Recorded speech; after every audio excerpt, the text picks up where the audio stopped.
laquelle nous allons coudre ensemble le modèle Vancouver, qui est disponible pour les filles de 3 à 12 ans et pour les femmes de la taille 32 au 52. Il s'agit d'un patron de sweat court. Le modèle est oversize, c'est-à-dire qu'il a un volume très ample. En femme, nous avons même accentué ce volume pour un look ultra loose.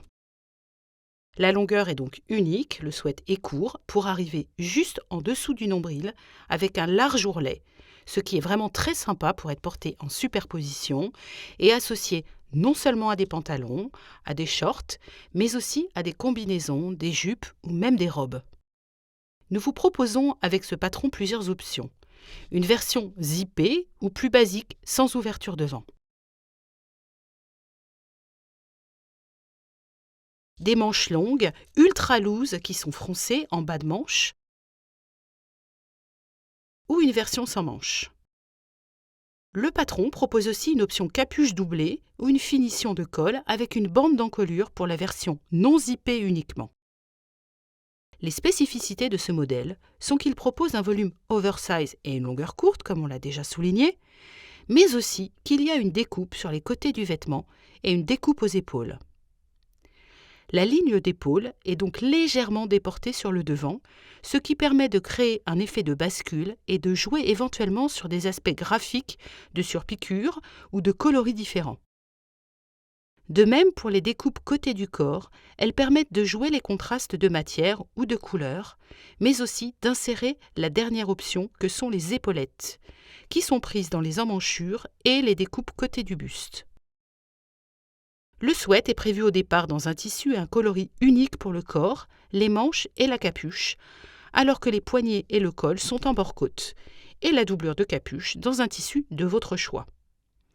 Évidemment, vous pouvez imaginer le sweat en mixant les matières ou les coloris. Vous l'avez compris, ce patron est déclinable et s'adapte à tous les styles et à toutes les saisons. Avec ce patron, vous apprendrez à monter une capuche doublée, un zip, des découpes, des poignets et un col en bord-côte. Vous apprendrez à froncer des bas de manche et enfin à ganser des bords de zip. Le niveau de couture est plutôt intermédiaire du fait du montage de la capuche, du zip et des découpes côtés. La version la plus simple est le sweat basique sans manches, sans capuche, sans épaulettes et sans zip. Elle s'adresse donc vraiment aux débutantes. La version avec capuche et manches longues est de niveau intermédiaire. La pose du zip n'est en soi pas difficile, mais l'ajout d'un biais pour ganser les tresses de zip requiert de la minutie.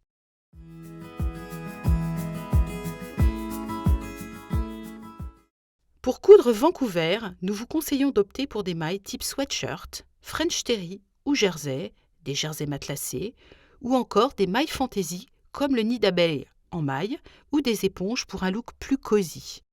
Pour les versions zippées devant, on pourrait aussi envisager des toiles matelassées par exemple, mais ce n'est pas très courant. Pour la capuche, vous pouvez utiliser des jerseys ou des popelines, mais je vous invite à éviter les sweats en doublure car vous auriez beaucoup d'épaisseur. Pour les encolures et les poignets, il vous faudra du bord-côte, une matière bien extensible.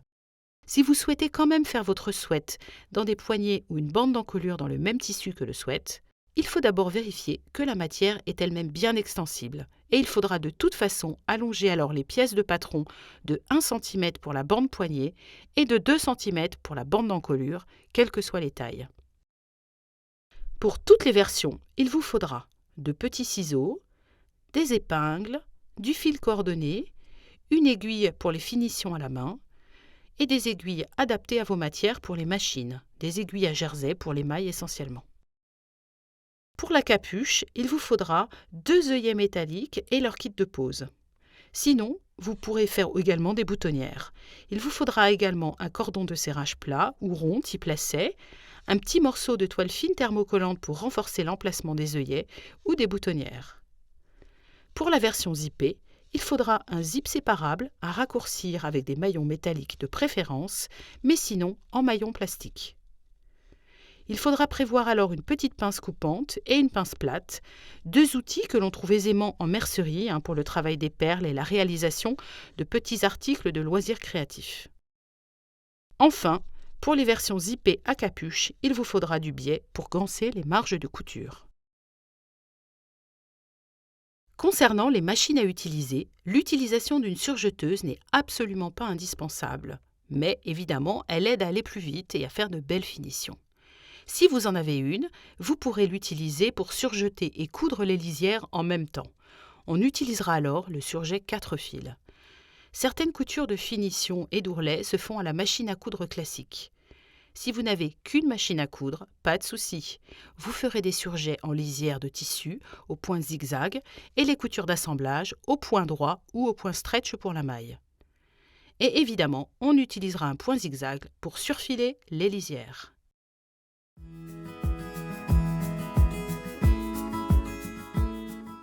Avant de nous lancer dans la couture du patron, je vous propose de faire un petit tour des différentes versions que l'on a cousues à l'atelier. Pour les versions capuche zippée, on a cette version en 6 ans en maille imprimée jean, avec un zip donc, avec une capuche doublée en jersey imprimé et un cordon plat marine. Nous avons gansé l'encolure et les bords du zip.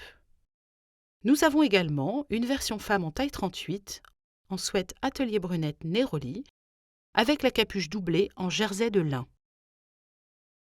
Pour les versions capuche non zippées, nous avons une version enfant en 10 ans sans manches, en éponge gris chiné, doublée de nid d'abeille, maille cassonade. Et enfin, une version femme en taille 36, en nid d'abeille, maille cassonade, avec la capuche doublée en lin écru. Voici maintenant les versions sans capuche, que l'on travaille avec une encolure ronde, et une version sans manches en femme en taille 44, en French Terry lin, toute simple. Une version également enfant avec épaulettes en sweat lurex en taille 6 ans, et une version manche longue et épaulettes en French Terry coloris army en taille 36. Durant cette vidéo, nous vous montrerons le montage de 3 versions. La version zippée avec capuche et manche longue en maille bleue, la version capuche sans manche en sweat lurex et côte gris, un sweat sans manche et avec épaulettes en sweat lurex terracotta. Nous avons réalisé ici les 3 versions en taille 6 ans, mais les montages sont les mêmes pour l'ensemble des tailles. Seules les proportions vont changer.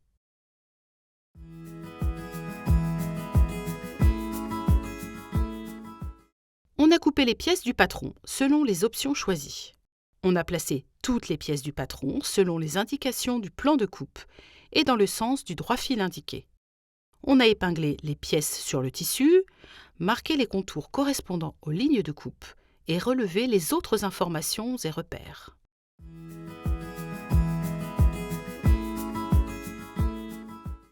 On va commencer par assembler le dos avec la pièce empiècement dos. Je vous montre ici sur la version bleue. On va aligner endroit contre endroit le bas de la pièce empiècement dos et le haut du dos. On va épingler et on piquera au point stretch à 1 cm en femme ou à 7 mm en enfant. Puis on surjettera ou on surfilera les marges de couture ensemble. Voilà, c'est fait et je vous montre le résultat sur les différentes versions au fur et à mesure de l'avancée du travail.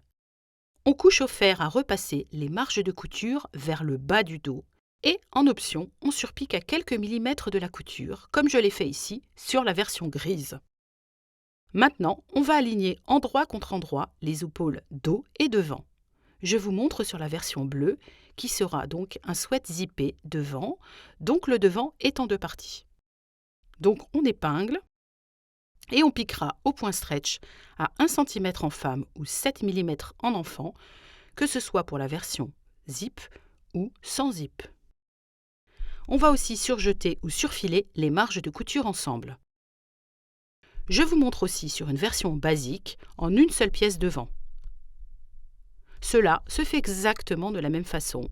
On épingle les épaules, puis on piquera et on surjettera les lisières ensemble. Voilà, on a piqué les 3 versions. On a couché les marges de couture au fer vers le bas et en option, on surpique ce que j'ai déjà fait sur la version grise. Comme on le voit ici, les coutures épaules sont légèrement déportées sur le devant, créant une bascule et donc un effet graphique.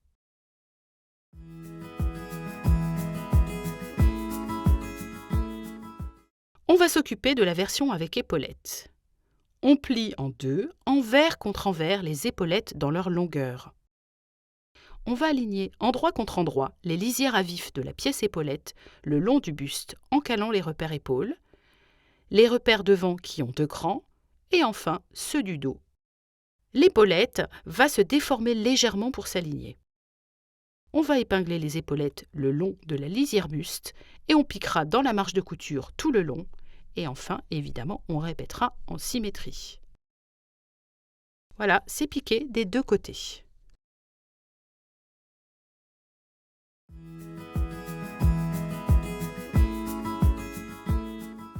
Cette étape de montage des côtés au buste se fait de la même façon pour toutes les versions. Nous ici, on va vous le montrer sur le montage de la version bleue. On va aligner endroit contre endroit la lisière devant d'une pièce côté numéro 4 le long du buste devant en calant les repères. On va épingler et on piquera à 1 cm en femme ou 7 mm en enfant et on surjettera ou on surfilera les lisières ensemble. Alors c'est piqué. Si vous aviez assemblé des épaulettes en option à l'étape précédente, comme ici sur la version terracotta, ces dernières sont prises en sandwich entre le buste devant et la pièce côté. Enfin, voici la version grise pour laquelle j'ai choisi d'utiliser une autre matière, une côte pour donner un aspect plus sportswear au vêtement. De votre côté, il reste à répéter en symétrie sur l'autre lisière devant avec l'autre pièce côté, ce que j'ai déjà fait, moi, ici de mon côté. En repliant le buste sur lui-même, endroit contre endroit, on va aligner donc endroit contre endroit les lisières dos des pièces côté avec le buste dos, en calant les repères. On va épingler soigneusement et on piquera à 1 cm en femme et 7 mm en enfant. Et on surjettera ou on surfilera les lisières ensemble. Alors je n'ai pas précisé, mais sur les piqûres faites comme ça en verticale du vêtement, vous pouvez utiliser un point droit classique, même sur de la maille. Et voici les résultats sur les différentes versions. Ici la version zippée bleue que je retourne. Si vous aviez assemblé les épaulettes en option comme ici sur la version terracotta, ces dernières sont bien prises en sandwich entre le buste et la pièce côté. Et enfin, voici la version grise avec les côtés en matière côte. On va maintenant devoir cranter dans les marges de couture, comme je vais vous le montrer, juste au niveau du repère en haut de la lisière côté buste et côté dos. L'idée est de dégager les marges de couture des lisières côté de celles de l'emmanchure. Voilà qui est fait. On va ensuite coucher les marges de couture au doigt ou, au mieux, au fer à repasser. Et on va répéter en symétrie. On peut éventuellement tenir en place sous le buste les marges avec une épingle comme ceci. Si vous aviez assemblé les épaulettes en option, comme ici sur la version terracotta, ces dernières sont prises en sandwich entre le buste devant et la pièce côté, et la marge de couture sera aussi crantée lors de cette étape. Et enfin, voici la version grise pour laquelle on opère de même avec les crans. Si vous le souhaitez, vous pouvez également en option recouper le surplus de matière le long de la lisière tout en haut, ce qui correspond à une marge de couture en excès comme ici. Sinon, ce surplus, il sera pris dans la couture de l'emmanchure ou il sera tout simplement coupé par la surjeteuse.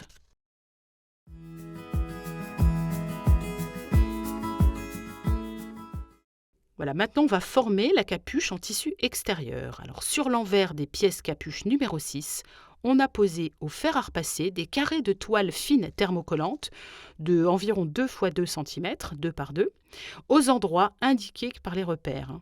Alors ceci, c'est fait pour renforcer l'emplacement et permettre ensuite la pose d'œillet ou, si vous préférez, la broderie d'une boutonnière. On va maintenant poser un œillet sur chaque pièce, selon la méthode de pose qui est fournie par le fabricant d'œillets. Ici, donc, il s'agit de la marque Prime qui propose des kits complets de pose. Il y a 2 façons de poser, avec le kit fourni et un marteau, pour faire d'abord le trou à l'emplacement des œillets. Mais moi, j'ai un peu de mal car ma table de travail n'est pas adaptée à la pose au marteau. Ou alors, on va utiliser comme moi, plutôt, une perforatrice textile pour former un trou. Et ensuite, je vais finir avec des petits ciseaux pointus, car ma matière ici est vraiment épaisse. Une fois qu'on a créé les trous, on va poser les 2 pièces d'œillet avec les matrices fournies par Prime ou une autre marque en suivant leurs instructions. Et on va utiliser une pince, ici c'est une pince Prime encore une fois, ou leur pince plastique, ce que je vous montre maintenant sur un autre œillet.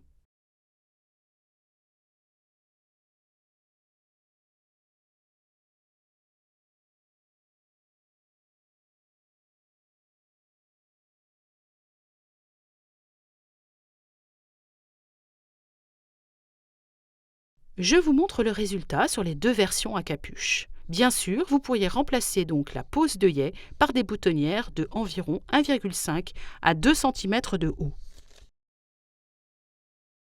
On va assembler maintenant les différentes parties de la capuche en tissu extérieur.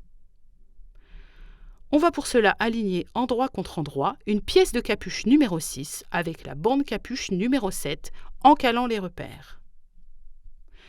On épingle et on piquera comme d'habitude à 1 cm en femme et à 7 mm en enfant. On va répéter en symétrie avec l'autre pièce numéro 6 et ainsi on va finir de monter la capuche comme ici avec la version bleue. On a de notre côté déjà monté la version grise.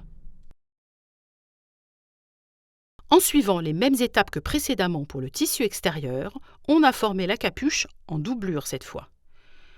Et donc on a utilisé nos pièces en jersey, les pièces de doublure. Ce que j'ai déjà donc fait ici avec la doublure de la version bleue et celle de la version grise. Vous n'oublierez pas de repasser soigneusement les marges de couture. On doit maintenant assembler endroit contre endroit la capuche et sa doublure, par les lisières de l'ouverture de la capuche uniquement, en calant les coutures des bandes capuche et les repères. Au niveau des marges de couture, on va coucher les marges d'un côté et de l'autre pour éviter les surépaisseurs. Donc on épingle tout le tour et on piquera au point droit à 1 cm des lisières en femme et à 7 mm en enfant. Alors c'est fait, on va pouvoir retourner la capuche et sa doublure envers contre envers. Donc on n'oublie pas de repasser soigneusement en faisant en sorte que la doublure ne se voit pas en lisière.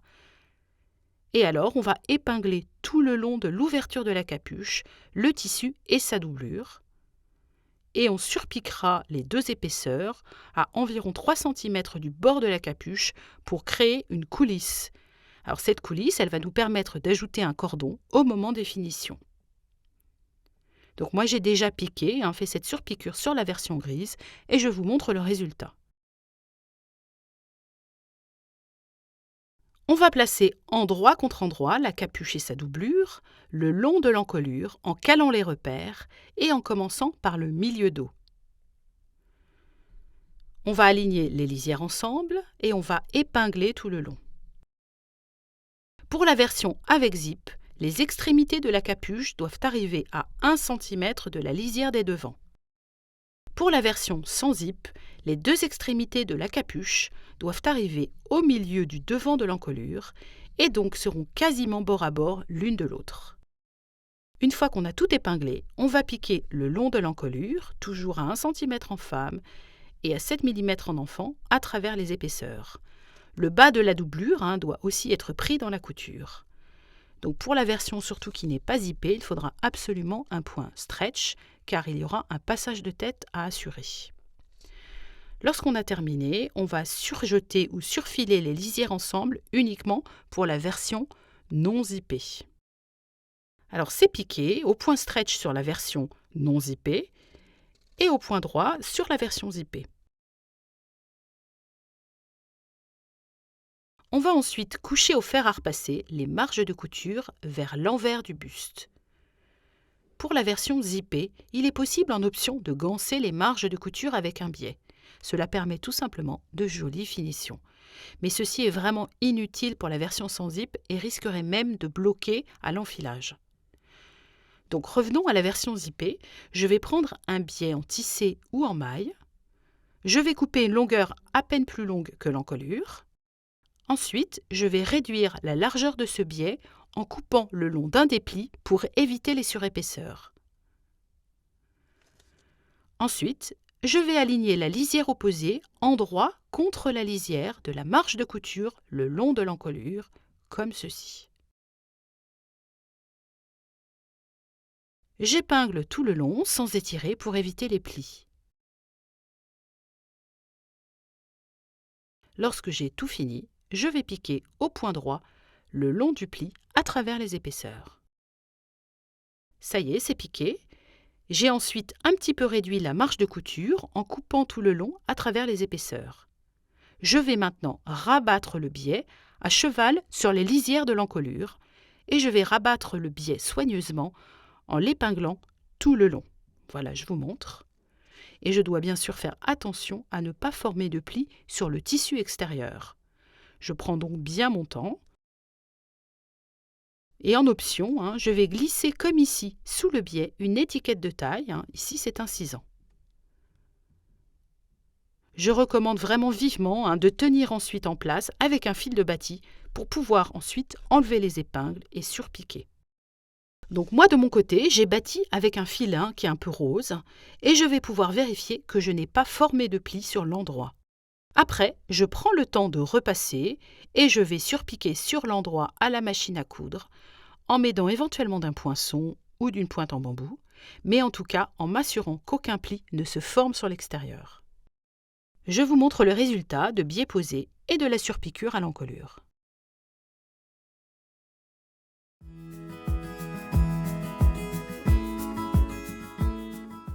Pour les versions basiques sans capuche, on va plier la bande d'encolure en deux dans sa hauteur, endroit contre endroit. On va aligner les deux extrémités ensemble et on piquera à 1 cm en femme et à 7 mm en enfant au point stretch, ce que j'ai déjà fait de mon côté. On va ouvrir la marge de couture au fer et on repliera la bande en deux, envers contre envers sur toute sa longueur et on repassera toujours en option. On va ensuite diviser la bande en 4 parties égales et marquées par des épingles. On fera de même avec l'encolure. On va alors pouvoir aligner endroit contre endroit les lisières à vif de la bande le long de la lisière d'encolure, en commençant par aligner la couture de la bande au milieu du dos. Et ensuite, on va faire coïncider les épingles en étirant légèrement sur la bande d'encolure. On repositionnera les épingles à travers les épaisseurs et on ajoutera d'autres épingles entre deux en étirant la bande d'encolure pour qu'elle soit de même longueur que l'encolure. Quand on a tout fini, on peut piquer à 1 cm en femme et à 7 mm en enfant au point stretch et on surfilera ou on surjettera les lisières à vif ensemble. Il nous faudra coucher au fer à repasser les marges de couture vers l'envers du buste. Je voudrais préciser qu'il est possible d'utiliser une bande en tissu principal, comme je l'ai dit précédemment, à la place du bord-côte. Mais il faut vraiment que celle-ci soit bien extensible et on la rallongera quoi qu'il arrive de 2 cm à la coupe. Ça y est, on a piqué la bande d'encolure et on va donc coucher au fer à repasser les marges de couture vers l'envers du buste. Il est possible en option de ganser la partie dos de l'encolure avec un biais pour cacher les coutures, mais cela risque de bloquer le passage de tête. Aussi, je recommande avant tout de vérifier le passage de tête sur la personne qui portera le sweat. Si vous ne pouvez pas le faire, abstenez-vous de cette pose de ganse. Si vous choisissez de poser un biais sur la partie dos de l'encolure, on va couper donc une longueur de biais un peu plus longue que la longueur d'encolure dos entre les deux repères épaules. On va réduire la largeur du biais tout le long en coupant au niveau d'un pli. Ainsi, on va éviter les surépaisseurs. On va ensuite aligner la lisière opposée en droit, le long de la marge de couture dos, entre les deux lignes d'épaule. On épingle soigneusement. On replie les extrémités envers contre envers. pour venir les prendre dans l'épinglage. On piquera ensuite le long du pli. On va ensuite rabattre le biais à cheval sur la lisière et en option, on va glisser une étiquette de taille si on le souhaite. Voilà, on épinglera tout le long proprement. Et de mon côté, j'avais oublié de replier les extrémités du biais à l'étape précédente, donc je le fais maintenant.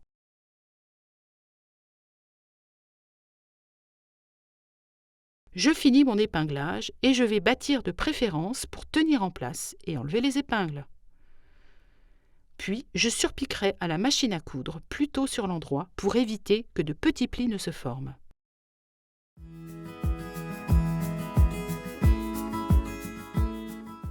Pour les versions zippées, on va d'abord devoir s'adapter aux longueurs standards qui existent sur le marché pour les zips. En effet, les zips sont vendus à des longueurs donc standards, 20, 25, 30, etc.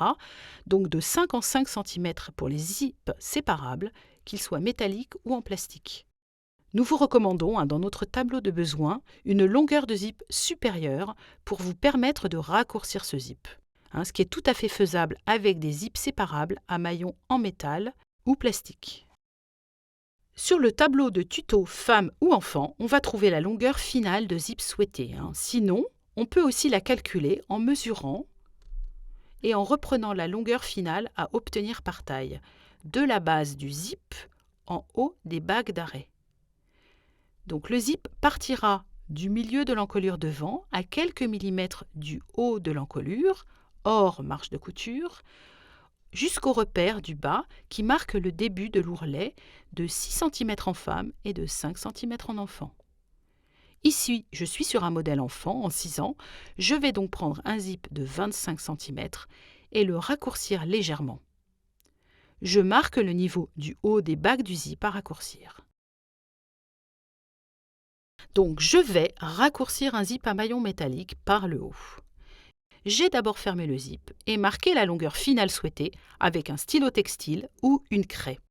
Maintenant, je vais ouvrir le zip et à l'aide d'une pince coupante spéciale pour loisirs créatifs, pour les bijoux par exemple, je ne coupe pas les bagues, mais je vais les ouvrir en les serrant fort au niveau de leur ouverture. Il faut un geste assez ferme. On va enlever les bagues d'arrêt du haut du zip en les ouvrant donc fermement, mais sans les abîmer car elles vont vous resservir. On fait en sorte aussi de ne pas trop abîmer la tresse du zip. On va ensuite enlever les maillons un par un jusqu'à arriver légèrement en dessous de la marque. Ainsi, je vais laisser la place pour les bagues d'arrêt tout en haut. Je me sers toujours de la pince coupante sans endommager la tresse du zip. Il faut en fait pincer et tirer fortement d'un coup sec. Je compte le nombre de maillons enlevés d'un côté, puis j'enlève le même nombre de maillons sur la tresse opposée. Et ensuite, je vais finir par replacer les bagues d'arrêt au niveau de la marque, juste en dessous de la marque en fait, en les pressant délicatement avec une pince plate cette fois-ci. Enfin, je pourrais dès à présent ou plus tard recouper le haut de la tresse textile du zip en gardant environ 3 cm de tresse, sans maillon sur le haut. Alors pour un zip à maillon plastique, on peut le raccourcir par le haut, mais c'est moins esthétique au final. Les maillons en plastique ne peuvent pas être retirés, on devra donc raccourcir et replier le zip. On a fermé le zip et marqué la longueur finale souhaitée avec un stylo textile ou une craie. Il faut alors ouvrir le zip et placer un côté sur le travail, dans notre cas endroit contre endroit d'un devant, en bord à bord, et à 6 cm du bas du vêtement. On épinglera, puis on repliera le surplus de la tresse à angle droit vers l'intérieur du haut, et ceci afin de le prendre dans la couture. Il restera à recouper enfin le haut de la tresse textile du zip pour garder environ 3 cm de tresse sur le haut. Lorsque le zip sera rabattu avec la tresse sur l'intérieur, le surplus du zip sera plaqué sur l'envers du vêtement, mais formera sûrement une surépaisseur qui va être peu esthétique. Voilà. Une fois le zip raccourci à la bonne longueur, on va ouvrir le zip en deux. On va prendre le côté sans la tirette du zip et on va l'aligner endroit contre endroit et bord à bord le long d'un devant. Et c'est bien la tresse du zip séparable qu'on va aligner. en démarrant par le bas du zip, à 6 cm en femme et à 5 cm en enfant, car il y a bien entendu un ourlet en bas qui est prévu. Les bagues d'arrêt du haut du zip doivent arriver à quelques millimètres du haut du devant. On va épingler tout le long avec beaucoup de minutie, il ne faut pas que le tissu gondole. Et ensuite, on piquera avec un pied unilatéral à environ 7-8 mm du bord et de bas en haut. Je vous montre la piqûre avec un pied unilatéral que j'installe sur ma machine. Je choisis le point droit, car je vais piquer à la verticale, et je vais placer mon aiguille en décalé par rapport au centre du pied, car c'est une piqûre que je dois faire tout près des maillons, et je ne dois pas être gênée par le pied presseur, qui est donc décalé par rapport à l'aiguille. Je démarre en bas du zip avec quelques points d'arrêt, et puis la piqûre, je la démarre à environ 8 mm du bord au point droit. J'avance tout le long en remontant vers le haut du zip, sans étirer pour éviter que le zip ne fasse gondoler le tissu. En haut, je vais replier le surplus de tresse de zip vers l'intérieur du vêtement. À noter que j'aurais pu le faire avant, au moment de l'épinglage d'ailleurs. Et je prends la tresse repliée ainsi dans le haut de ma couture. Je vais maintenant refermer le zip et épingler endroit contre endroit la tresse opposée à l'autre devant, tout le long, en bord à bord, et toujours en démarrant du bas, et en alignant bien les deux devants en symétrie. Je dois vérifier une fois la tresse opposée épinglée que tout est bien aligné et que rien ne gondole sur l'endroit.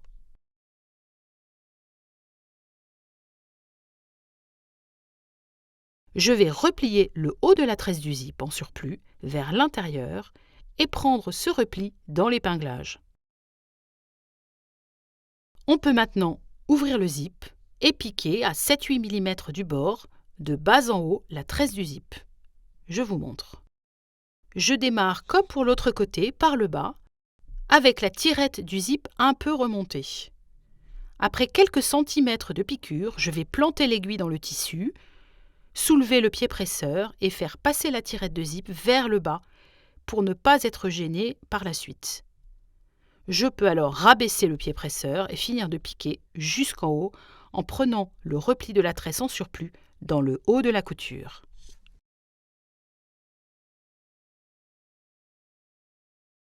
J'ai cousu les deux tresses du zip et je vais maintenant ganser les marges de couture des tresses de zip pour de jolies finitions. Pour cela, je vais prendre une longueur de biais pré-plié supérieure de quelques centimètres à la longueur du zip. Alors c'est surtout sur le haut que ça va dépasser, sur le bas on peut aligner au bas du zip. On va d'abord rétrécir le biais pré-plié de la largeur d'un repli, en recoupant le long d'une pliure. Ainsi, j'évite les surépaisseurs. On va ensuite aligner endroit contre endroit une lisière de biais le long de la tresse d'un zip en bord à bord. Idéalement, la pliure peut être alignée sur la couture déjà faite sur la tresse du zip. Le biais va dépasser en haut mais sera aligné en bas du zip. Je vais épingler tout le long et en haut, je vais recouper le surplus de la tresse de zip le long de la couture. Et je vais ensuite piquer au niveau de la pliure du biais, toujours de bas en haut. Avant de rabattre le biais, on a surfilé ou surjeté au point zigzag le bas du sweat tout le tour, car on va prendre les extrémités devant de l'ourlet dans la couture. Donc en bas du zip, le biais est à recouper à ras s'il n'avait pas été aligné. Puis on va rabattre le biais à cheval sur la lisière de la tresse de zip, en la recouvrant. On va ensuite en bas rabattre endroit contre endroit l'ourlet pour recouvrir le biais. Et on commence l'épinglage à partir du bas en prenant toutes les épaisseurs sur la valeur d'ourlet.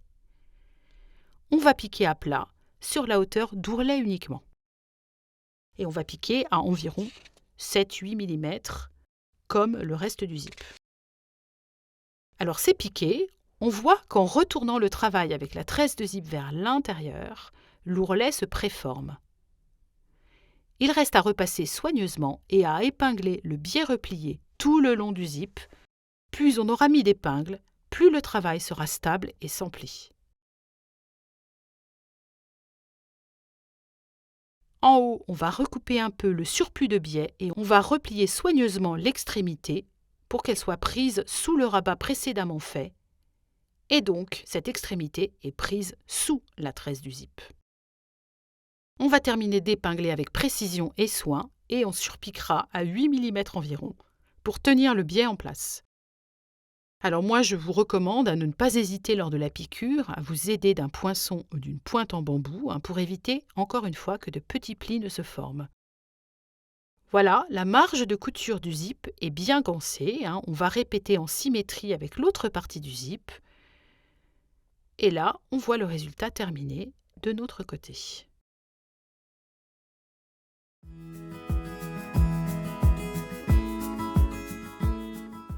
Avant de monter les manches, on va au préalable piquer 2 lignes parallèles de fil de fronce en bas de chaque manche. Alors ces fils de fronce, ils se font sans point d'arrêt en début ou en fin de piqûre et on va les démarrer et les finir à 2 cm des extrémités. Moi pour cela, j'ai réalisé à la machine, mais vous pourriez aussi le faire à la main, des points longs, donc sans point d'arrêt ou de nœud en début ni en fin de piqûre. Je vais maintenant plier en deux, endroit contre endroit, une manche dans sa hauteur et aligner endroit contre endroit les dessous de manche. On épingle et je piquerai à 1 cm des lisières en femme ou à 7 mm en enfant. Je vais bien sûr faire attention à ne pas prendre les extrémités des fils de fronce dans la couture. Il vous restera à répéter de l'autre côté ce qui est déjà fait ici pour moi. Ça y est, j'ai piqué les dessous de manche.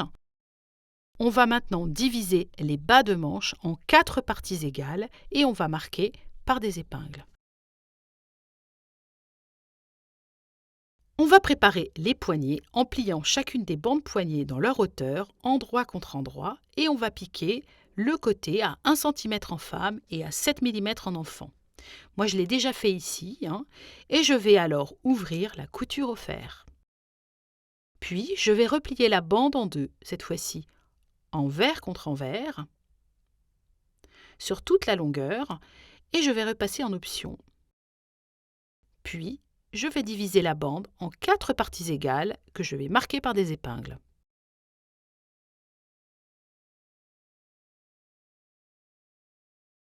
On va commencer à froncer le bas des manches en tirant légèrement sur les fils de fronce de la canette pour que le bas des manches soit à peu près de même longueur que les poignets. Une fois qu'on a bien froncé, on va répartir les fronces entre les épingles du bout des doigts. Et on va ensuite aligner endroit contre endroit les lisières à vif de la bande poignet le long du bas des manches. On va faire coïncider d'abord les coutures, puis les 4 épingles, que l'on va repositionner à travers les épaisseurs. En étirant légèrement sur le fil de fronce du bas des manches, on va ajuster la longueur du bas de manche à celle du poignet. On va répartir de nouveau les fronces du bout des doigts et on va finir d'épingler avant de piquer à 1 cm en femme ou à 7 mm en enfant au point stretch. Et enfin, on surfilera et on surjettera les lisières à vif ensemble en procédant de la même façon avec un pied presseur placé à l'intérieur du poignet. Je vais vous montrer comment coudre aisément des poignets alors qu'il n'y a pas beaucoup de place pour les coudre et que ce soit à la machine ou à la surjeteuse. Je vais m'installer avec le pied presseur, ici de ma machine classique, à l'intérieur du poignet, ce qui va me permettre d'avancer aisément en faisant tourner le travail au fur et à mesure. Voilà, je vous montre. Personnellement, moi je préfère piquer d'abord les poignets au point stretch de ma machine et après je surjette à la surjeteuse.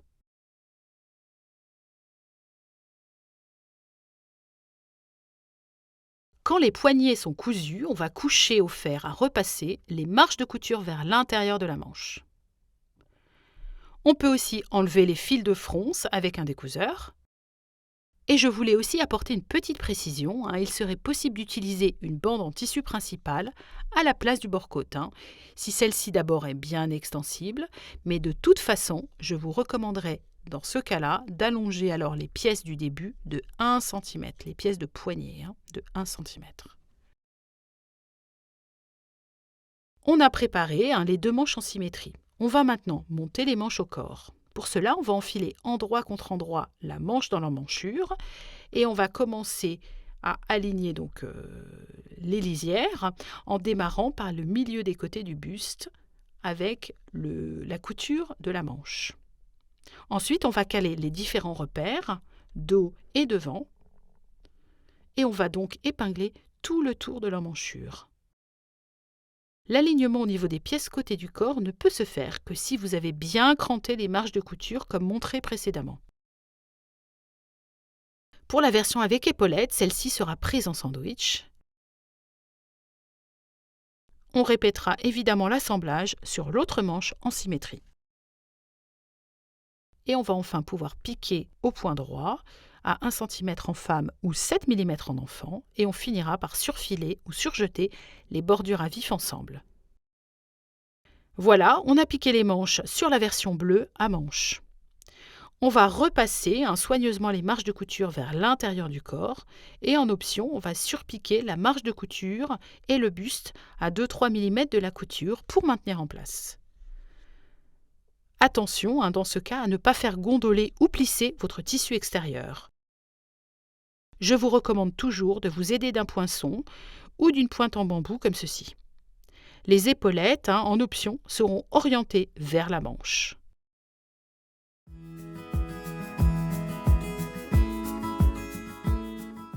Pour finir les versions sans manches, on va simplement surjeter ou surfiler au point zigzag la lisière des emmanchures tout le tour. Je l'ai déjà fait de mon côté sur les 2 versions sans manches. On a aussi marqué soigneusement au fer un rentré de 1 cm en femme ou 7 mm en enfant tout le tour de l'emmanchure et on va épingler avec beaucoup de précision. Il restera à piquer au point droit l'ourlet d'emmanchure à 7 mm du bord pour l'enfant et à peut-être 8 ou 9 pour la femme. Alors attention, pour la version sans manche avec épaulettes, il y a une spécificité au niveau de la couture. On devra en effet faire une couture au niveau des ourlets de découpe côté, qu'on va arrêter là avec des points d'arrêt.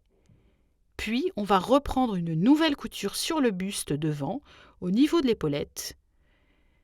Et on va poursuivre la piqûre jusqu'au dos, le long de l'emmanchure, et on s'arrêtera au niveau du haut de la découpe. Alors théoriquement, vous pourriez aussi faire une couture du bas de l'épaulette devant jusqu'au bas de l'épaulette dos. C'est une question de look à ce moment-là.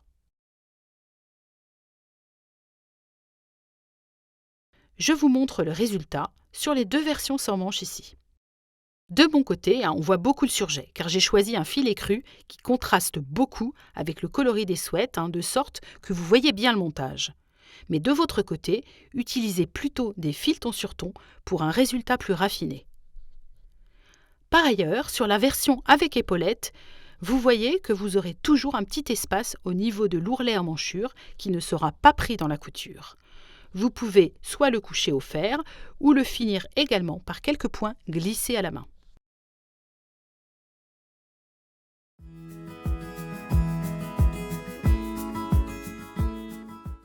Concernant les finitions, il reste 2 choses à faire. Coudre les ourlets de bas de corps pour toutes les versions et insérer un cordon capuche pour les versions capuche.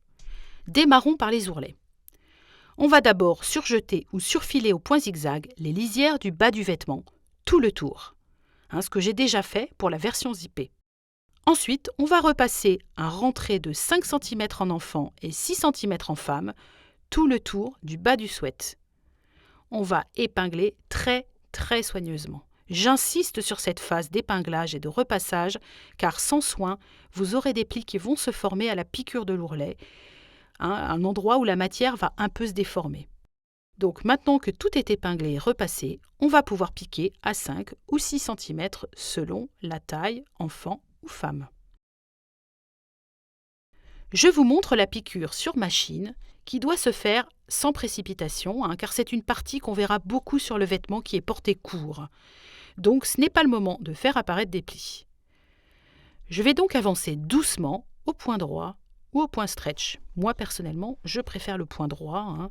Le sweat est vraiment très très large, donc il n'y a pas besoin d'une extensibilité supplémentaire. On peut également utiliser une recouvreuse pour celles qui en ont une. Bref, on avance doucement et on s'aide d'une pointe en bambou ou d'un poinçon, ou encore de la pointe d'un ciseau, pour éviter la formation de plis ou la déformation d'un ourlet. Vraiment, ne négligez pas cette phase. Pour terminer, on va prendre un cordon ou un lacet qu'il va falloir insérer dans la coulisse capuche. Si vous avez un lacet avec des extrémités gainées, c'est parfait. Dans le cas comme ici d'un cordon plat, vous n'arriverez pas à insérer l'extrémité dans les œillets, même avec une petite épingle de sûreté. Il y a une astuce qui consiste juste à gainer une extrémité avec du scotch. Alors on va faire plusieurs tours bien serrés, ce qui va rigidifier le bout et le gainer. Ainsi, on tient le bout en place et il est rigidifié, de sorte qu'il s'insère sans souci dans la coulisse. On va donc insérer une extrémité du cordon dans un des œillets ou une des boutonnières de la capuche. On va le faire passer tout le long de la coulisse et on va faire ressortir l'embout par l'autre extrémité, donc l'autre œillet ou l'autre boutonnière. On va répartir la longueur du cordon tout le tour. On va épingler le milieu du cordon, au milieu du sommet du crâne, de la capuche donc, environ à 1,5 cm de la lisière, et on va piquer pour le tenir en place au milieu. Ça évitera que votre cordon ne se retire entièrement si on tire fortement d'un côté. Il nous reste à recouper les deux extrémités d'un cordon plat et de faire des nœuds en option pour éviter que le cordon ne rentre de nouveau dans la coulisse. Et voilà, nos sweats Vancouver sont terminés. Les versions à capuche, zippées ou non, à manches ou non, ou encore la version avec épaulettes. Je vous invite à télécharger depuis le site dont le lien s'affiche ici nos fiches pratiques du modèle Vancouver pour pouvoir noter tous les détails et les commentaires de chacune de vos réalisations.